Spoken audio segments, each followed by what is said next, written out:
इसी part second के सभी स्टूडेंट्स, आज इस वीडियो में आपको बोस-आइंस्टीन सांख्यिकी व उसके अनुप्रयोग के बाद फर्मी-डिराक सांख्यिकी की तरफ आगे बढ़ रहे हैं।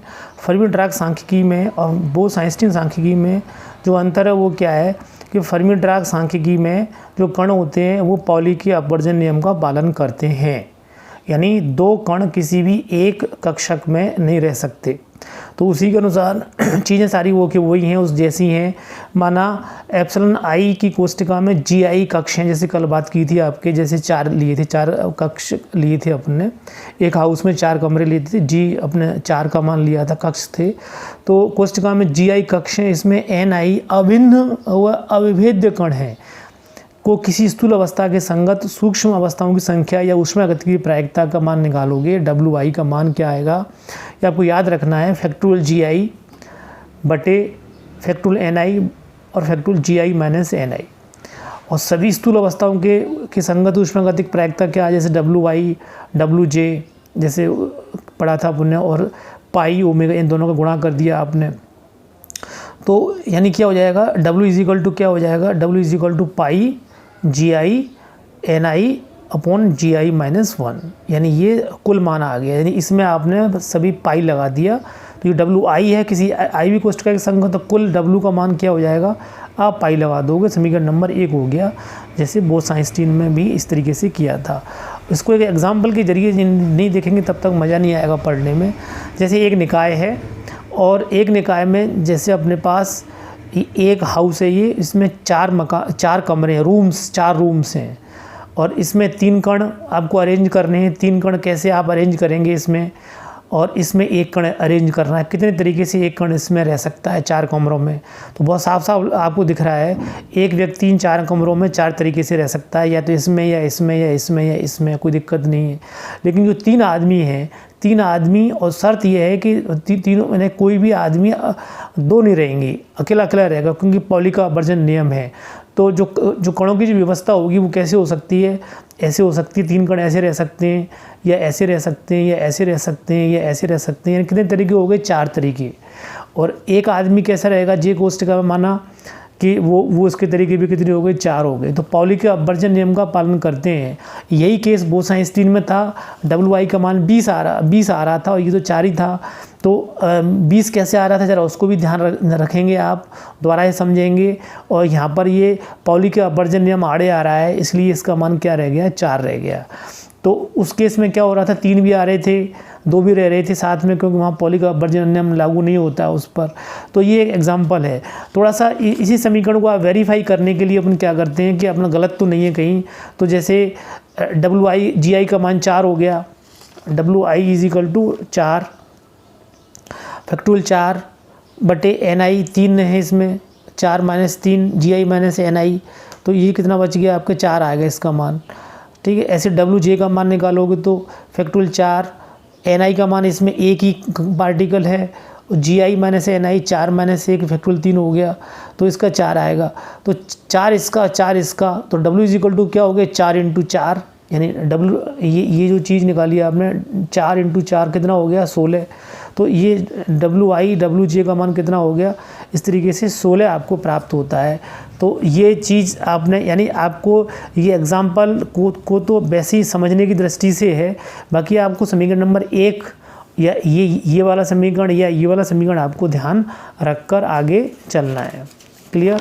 अब आप समीकरण नंबर 1 का लॉग ले रहे हैं, यहाँ पर वही चीज़ है, रिपीटेशन है, लॉग लेंगे आप इसका। तो लॉग डब्ल्यू बराबर क्या आ जाएगा, लॉग जी आई फैक्टोरियल माइनस लॉग एन आई, नीचे है इसलिए ऊपर आ जाएगा जी आई माइनस एन आई। इसमें और पाई किसमें चेंज हो जाएगा, समेसन में। और इसमें स्टर्लिंग का फॉर्मूला लगाएंगे तो क्या आ जाएगा, जी आई log G I minus G आई को नहीं लिखा है, इसमें क्या आएगा, N I log N I minus N I को नहीं लिखा है, इसका क्या आएगा, G I minus N I log G I minus N I minus G I minus N I. वो minus G I minus N I है, ये इस एन आई से और इस जी आई से कट जाए, इसलिए आप सब समझदार हो चुके होंगे, इसलिए वो चीज़ों को फालतू में नहीं लिखा है। स्टर्लिंग के सूत्र का उपयोग करके आप ये आ गए। इसका जब अवकलन करेंगे, आप डेल्टा का मान निकालेंगे, तो इसका अवकलन करेंगे तो क्या आ जाएगा, डेल्टा जी आई लॉग जी आई, इसका करेंगे डेल्टा, और इसका करेंगे तो डेल्टा जी आई माइनस ये। अब चूंकि जी आई तो कांस्टेंट है, 4 कक्ष की संख्या 4, इसका तो 0 हो गया, इसका निकालोगे तो क्या आएगा, एन आई, और log एन आई का करोगे तो एन आई को फिर एन आई का डेल्टा एन आई हो गया माइनस, अब किसका करोगे आप, log एन आई तो ऐसे रख लोगे आप, एन आई का करोगे तो डेल्टा एन आई हो गया। ऐसे इसमें करोगे तो जी आई माइनस एन आई तो आपने ऐसे रख लिया, log वाले का करोगे तो भाग लग गया, और इसमें जी आई माइनस एन आई का करोगे तो कितना बन जाएगा, जी आई का 0 हो जाएगा, माइनस एन आई का कितना हो जाएगा, माइनस डेल एन आई। क्लियर। अब क्या करोगे आप, इस चूँकि चिन्ह माइनस का लगा हुआ है इसलिए माइनस का और लगा लो आप, क्योंकि आपका स्टेप खराब नहीं होगा। अब आप क्या करोगे, log वाले पद को ऐसे रख लो, इसका करोगे तो क्या आ जाएगा, जी आई का 0 हो जाएगा और एन आई का कितना हो जाएगा, माइनस डेल्टा एन आई, इसके साथ में किस में आएगा, गुणा में आएगा। तो अब अगले स्टेप में देख रहे हो आप, ये जो चीज़ें हैं, इस चीज़ में डेल्टा एन आई कट गया, ये बचा, इसमें जी आई ये कट गया, ये आप देख रहे हो बिल्कुल सरल होके आ गया। अब इसमें डेल्टा एन आई और डेल्टा एन आई कैंसिल हो गया, तो एक तो ये वाला पद बचा, और एक कौन सा बचा है इसमें, log ji I minus N आई और डेल्टा एन आई वाला। बिल्कुल सिंपल, यहाँ से यहाँ तक जो आप देखते जाओगे बिल्कुल गणितीय रूप है, बिल्कुल समझने योग्य है, बिल्कुल समझ में गणितीय बताते जाएंगे। और चूंकि डेल्टा एन आई कॉमन ले लिया आपने, जी आई माइनस ये log नीचे है तो एन आई नीचे आ जाएगा, इसमें भी कोई दिक्कत नहीं होनी चाहिए। ठीक है। और अधिकतम प्रायिकता के लिए क्या होता है हमेशा, यानी एल एन डब्ल्यू क्या है, प्रायिकता। ठीक है। तो ये डेल्टा का मान अवकलन 0 का मान 0 के बराबर आएगा, तो ये वाला पद किसके बराबर हो गया, log ji I minus N आई, यानी समीकरण नंबर 2 कहलाएगा ये। इसका मान किसके बराबर आ गया, इसका मान 0 के बराबर आ गया। अब आप क्या करेंगे, दूसरी विधि, एक ही विधि चली आ रही है तीनों में, मैक्सवेल में, बोस-आइंस्टीन में, फर्मी-डिराक में। इसमें क्या कुल कणों की संख्या नियत रहती है, आपने ऐसे लिख दिया समेशन एन आई नियत, अवकलन कर दो आप, इसका 0 हो जाएगा। तो इसको डेल्टा को अंदर ले लो, समेशन डेल्टा एन आई बराबर 0। फिर क्या था, वही स्टेप उसी तरीके से कुल आंतरिक ऊर्जा भी नियत रहती है, यानी summation N I epsilon I N I is equal to U बराबर नियत। तो इसका अवकलन करेंगे आप, अवकलन 0 आ जाएगा नियत का, डेल्टा को अंदर ले लो। अब समीकरण नंबर जो 3 है इसमें तो गुणा कर रहे हैं माइनस अल्फ़ा का, और समीकरण नंबर 4 में कर रहे हैं माइनस बीटा से गुणा करके समीकरण नंबर 2 में जोड़ रहे हैं। इसको लैग्रांज की विधि कहते हैं।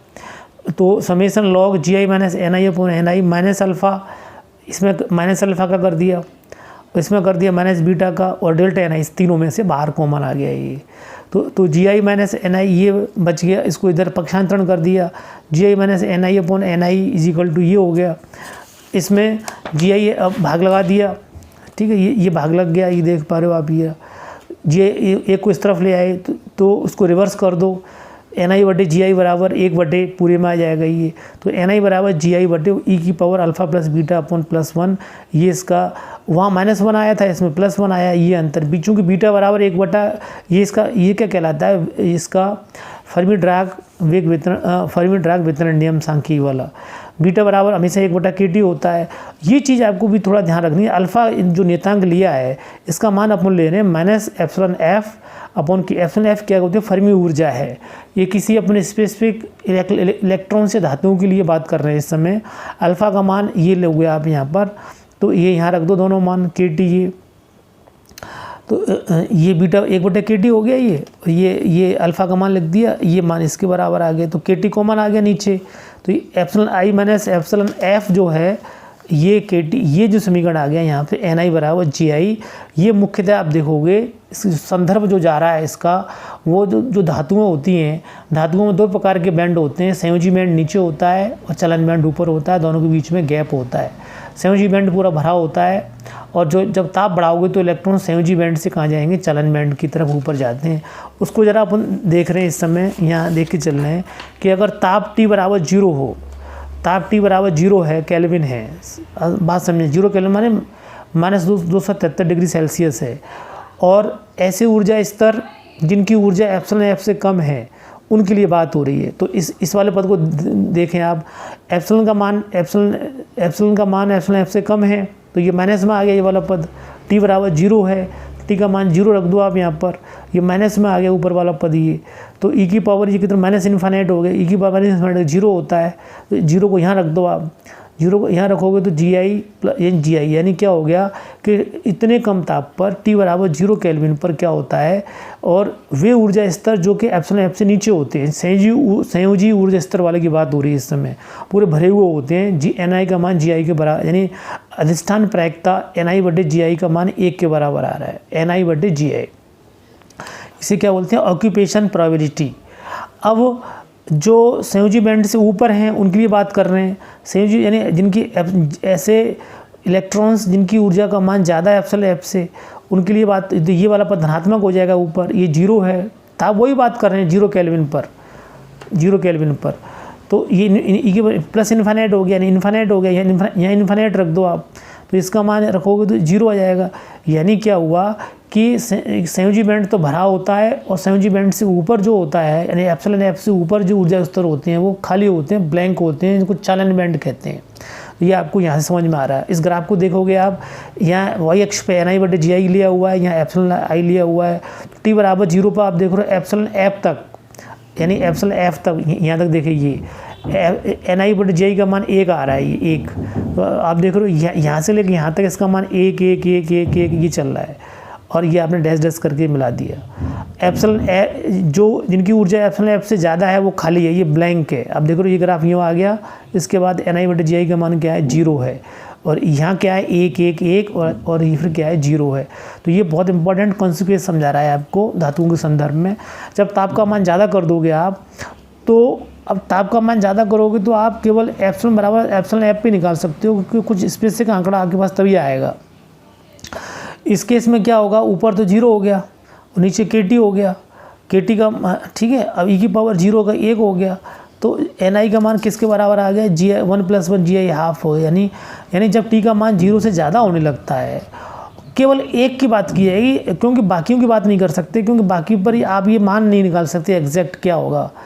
तो एप्सिलॉन बराबर एप्सिलॉन एफ पर वो 0 हो गया, T का मान ज़्यादा है, तो क्या होगा कि उस पर जैसे NI/GI का मान कितना आ रहा है, आधा आ रहा है, हाफ। यानी यहाँ पर एप्सिलॉन का मान एप्सिलॉन एफ पर T का मान 0 से ज़्यादा है, तब ये जो भरे हुए थे ये यहाँ पर आधे खाली हो जाते हैं, हाफ। यानी ये जो ग्राफ है ये यहाँ ऐसे मिलेगा, और ये जो इलेक्ट्रॉन है यहाँ की जो खाली हो गए, ये कहाँ आ गए, यहाँ चले गए। इसमें तो क्या था, पूरे भरे हुए थे, ये पूरा खाली था। अब इसमें से यहाँ पर, यानी यहाँ पर क्या होता है कि ये संख्या का इसी मान कितना आता है, अभी भी आया है, ये मान कितना, हाफ आता है। तो ये मान हाफ आ गया। हाफ मतलब ये अब खींचो ग्राफ को, तो ये ऐसे ऐसे ऐसे यूँ आएगा, फिर ये, तो कुछ इलेक्ट्रॉन्स यहाँ वाले यहाँ आ गए, यानी कुछ संयोजी बैंड खाली हो गया और चालन बैंड में आते जा रहे हैं। कब, जब ताप आप बढ़ाएंगे तब, जो जैसे कि अपन जानते हैं। तो इसको आप अच्छी तरह तैयार कर लें। Thank you very much.